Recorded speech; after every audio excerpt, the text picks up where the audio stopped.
అందరూ బాగున్నారండి. ఈరోజు క్యాబేజీ చట్నీ చేయబోతున్నాను.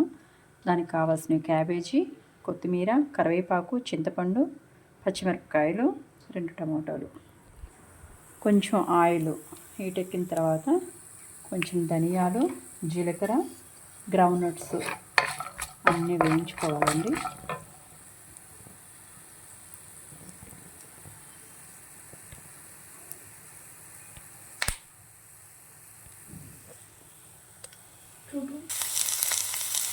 ఆయిల్లోనే ఇవన్నీ కొత్తిమీర, కరివేపాకు, క్యాబేజీ, టమోటా ముక్కలు అన్నీ ఆయిల్లో వేసుకోవాలండి. నెక్స్ట్ గార్లిక్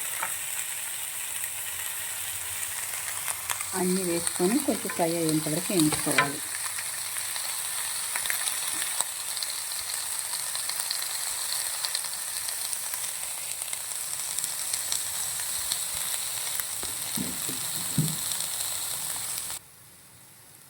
ఆల్మోస్ట్ ఫ్రై అయిపోయిందండి. గ్యాస్ ఆఫ్ చేశాను.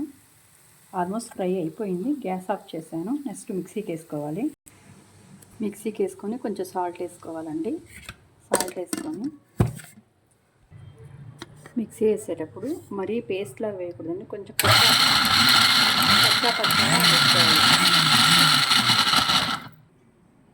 క్యాబేజీ చట్నీ రెడీ అయ్యిందండి. మీరు మీ ఇంట్లో అందరూ ట్రై చేయండి. చాలా బాగుంటుంది, టేస్టీగా ఉంటుంది. వేడి వేడి అన్నంలో నెయ్యి వేసుకొని తినండి. Please subscribe, like, comment.